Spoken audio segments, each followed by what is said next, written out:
So then, 4 Ukrainian regions, as we've been saying, under Russian control, claiming victory in annexation referendums today in what the West is calling a sham. It is, of course, dominating the newspapers, and Diptyka Laurent is here to take us through it. Dipty.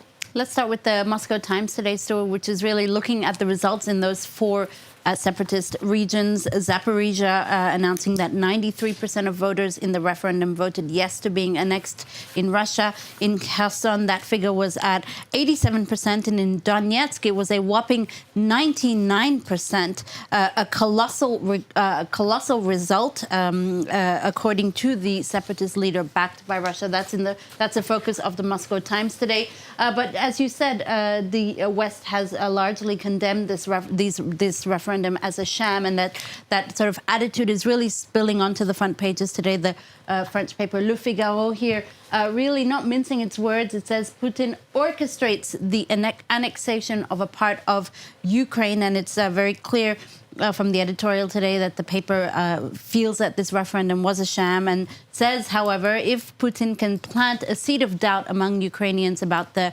pertinence of this war in Ukraine, well, it would give him the upper hand. There's also a very poignant cartoon from the French cartoonist Zap.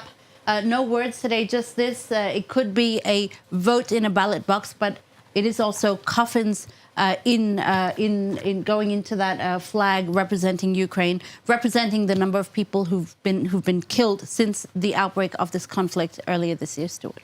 Dipty, you found lots of reactions as well as to those leaks of 2 Baltic Sea gas pipelines that Europe is blaming on Russian sabotage. That's right. A lot of focus from the Nordic press today. Let's show you Politiken, which is a Danish paper.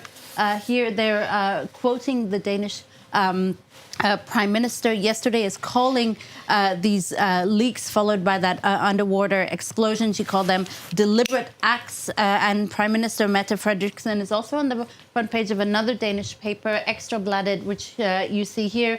Their headline is, even if you don't speak Danish, is very clear. Gas terror, it says on its front page, and the paper indeed evokes the possibility of a sabotage, noting also that the Danish Prime Minister was inaugurating another pipeline in Poland yesterday, one that could help bring Europe its much-needed energy independence from Russia. What's interesting is you do have a counterpoint in The Guardian today, which sort of tries to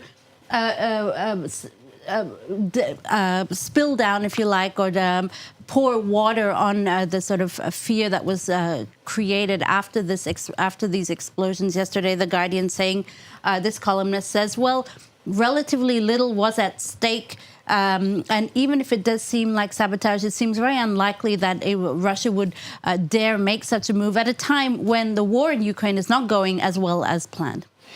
And, of course, the war in Ukraine and those ensuing sanctions against Russia has provoked the energy crisis across Europe and the UK. One French minister has offered up a new way of saving energy this winter. He's being ridiculed, though, isn't he, for his suggestion? That's right. He's been promptly ridiculed as soon as he made the suggestion. It's this man, this rather dapper-looking man here in question, Bruno Le Maire. He's the Finance and Economy Minister of France. And recently on French radio, a listener had expressed concerns that his daughter's school would not turn the heating on until December, to which Bruno Le Maire, the minister, responded that he, too, is taking some initiative of his own to combat this energy crisis. He said he's planning on ditching his ties this winter and wearing turtlenecks instead to keep warm. It's prompted some ridicule from the Greens party, which tweeted ironically that the planet has been saved now. I quite like this tweet here from this user who says,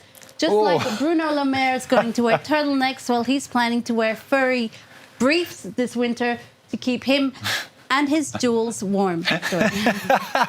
They look a bit itchy to me. I'm not too sure about that one. They don't look very comfortable. Yeah, well, from wearing many layers to none at all. This is about Gwyneth Paltrow, this next story. She's turned 50, and to celebrate, she has, well, taken off all of her clothes, hasn't she? That's right. There's no furry underwear for her, Stuart. It's all about gold paint. Gwyneth Paltrow has taken off all the layers to celebrate turning 50, actually, as of yesterday.